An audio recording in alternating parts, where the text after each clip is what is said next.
Let's discuss. So from my perspective, stress is the code word. I actually don't really like this word. I think this word is completely overdone in our culture, but it's a good entry point. So tell me, before I get rolling into all this, what does stress mean to you? Being under pressure. Being under pressure. Perfect. You and David Bowie. That was the first song that came to my mind. Good. Good. See, we're entrained. It's a great song, actually. Which became Vanilla Ice's sample with Ice Ice Baby, isn't it? Dun dun dun dun dun dun. Just thinking of Vanilla Ice, and ice heals stress, and thinking of Vanilla Ice produces stress. I don't know if anybody's, I imagine a lot of people in this room are old enough to remember, but that was my heyday, Vanilla Ice. That's what we all aspired to be. So what does stress mean to you? I love that. Pressure, great word. What else? Tension. Heavy, tension. Yeah, what else? Unhappiness. Unhappiness, yeah, totally. Long, prolonged stress produces unhappiness, and being unhappy is extremely stressful.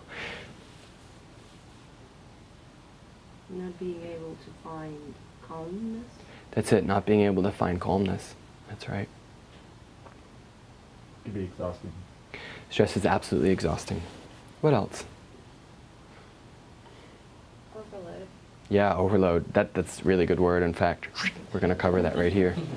Has anybody ever felt overload? Yeah, yeah. That's it.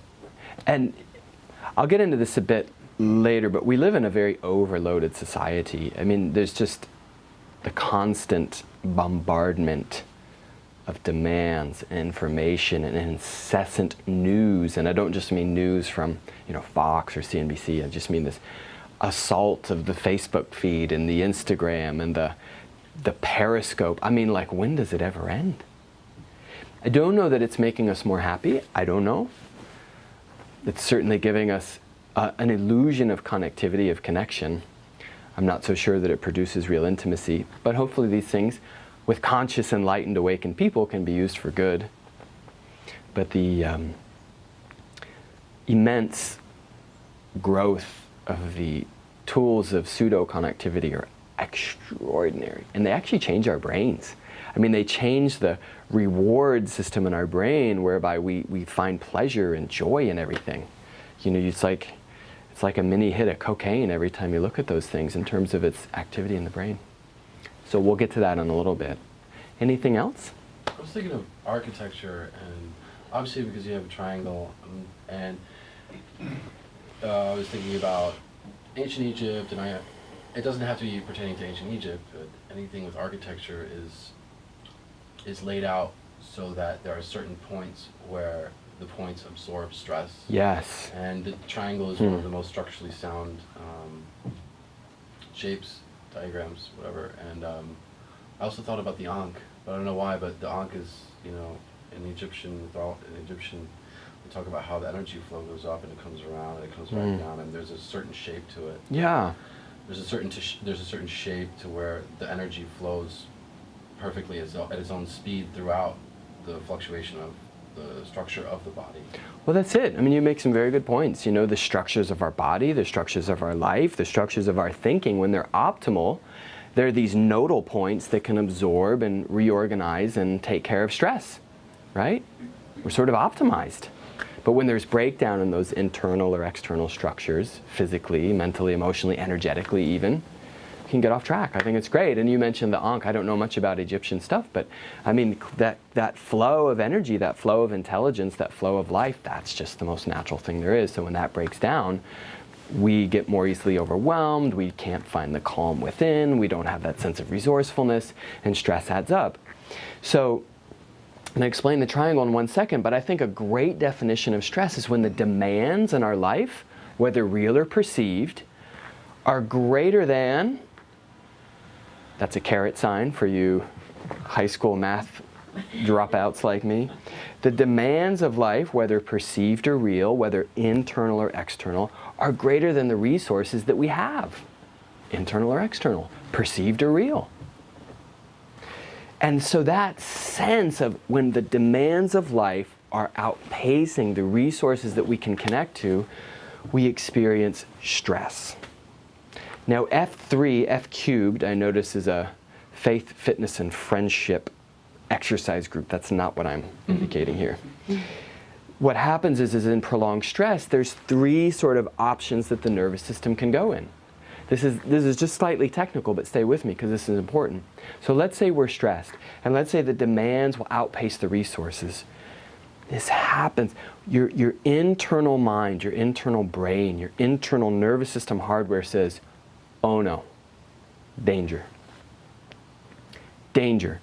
And in that moment, it will release over 50 chemicals produced by your body to amplify and turn on the stress response. What is the stress response? Has anybody ever had a stress response? Back pain. Back pain, perfect. Muscles tighten up. Blood flow goes out of our gut and into our muscles. You turn your jaw. That's right. Your thoughts speed up. Cortisol goes through the roof. And generally, people can either fight, so they'll respond, and it may not necessarily be an overt fight, but we can hold resentment, we can judge other people, we can judge ourselves, we can get super polarized inside of ourselves. Or literally in moments of the greatest stress, we can say the worst things to our partners, we can act like jerks, road rage. These are all examples of fight. We can also flight, that is run away, take off, check out, numb out. You know, it doesn't just mean that you get up, you're stressed, and you run out of this particular room. You might be in Starbucks and slightly uncomfortable with the other people there and not knowing sort of where you stand in your life. So what do? You bust out your phone and you do a quick Facebook scan. That's a good example of flight.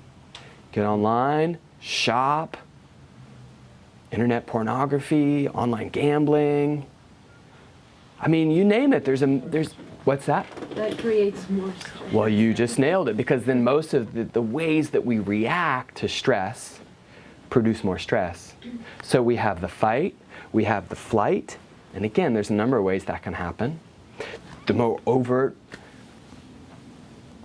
examples of this are where we're just overwhelmed in a relationship, and instead of being present with what is, we're out. We get overwhelmed with ourselves, we're in pain, we're stressed out, we have a health issue, just check out. And if it worked, great. If it alleviated, if it truly resolved your suffering, I'd say go for it. The problem is it just doesn't work. If it worked, great. But what it does is it tends to amplify how hooked in we are to this seemingly never-ending wheel of suffering. This isn't a talk about Buddhism, and this isn't even a talk about philosophy, but this is exactly what the Buddha 2,500 years ago said. He just said, hey, look, life is made up of a lot of suffering, and we get really hooked into it. He said there's a way out, but the way out isn't the way you think the way out is. Because what happens is we try so hard to avoid the suffering, and that in of itself is the cause of suffering. It's that avoidance, that sense of avoidance of pain that produces the suffering. Because pain can be a couple things. It can be a noxious irritant, it can be a pain in the butt, it can be something that totally freaks you out, or it can be that thing that shifts your position in life and empowers change. Like it could be the best thing that ever happened to you. So, fight, flight, and the third one is freeze. When trauma is very overwhelming, especially if we were kids, it can happen anytime. You know, I've worked with so many people who've had this response from a terrible car accident they've been in. They just got dumped by their partner. Their kid has a catastrophic illness. When kids are abused, before they have a sense of who they are, before they can even really work with emotion and have context, when kids get hurt, when they get abandoned, a lot of times on very subtle or not so subtle levels, they learn to go into freeze, and this sticks, for lack of a better word, in their body and nervous system. And so people can become very disconnected from emotion, very disconnected from how they feel. And this can be the beginning impetus and catalyst for so many different problems we see later on in life, whether it be physical pain, mental pain, emotional pain, anxiety, depression, insomnia, ADD, ADHD, I mean the whole gambit, because it's never about those named issues. It's the thing, it's the loss of connection to the flow, to the balance within. So this demands overriding the resources. We get F3, F cubed, it's those three Fs. And what this does is it completely overloads and overpowers the most important part of you. What do you think that most important part of you is? If you were a guessing man or woman, what would you say that is? Central nervous system. Yes, good. CNS. Good job, my friend. Good job, Ruben. That's really great. It is, because your brain and your nervous system, they're controlling everything. They are controlling everything. All things being equal, there are certainly exceptions to this rule. When they're working well, you're working well. And when they're not working well, you're not working well. And the thing that will disrupt central nervous system function are the 3 dimensions of stress. So here we go to your triangle.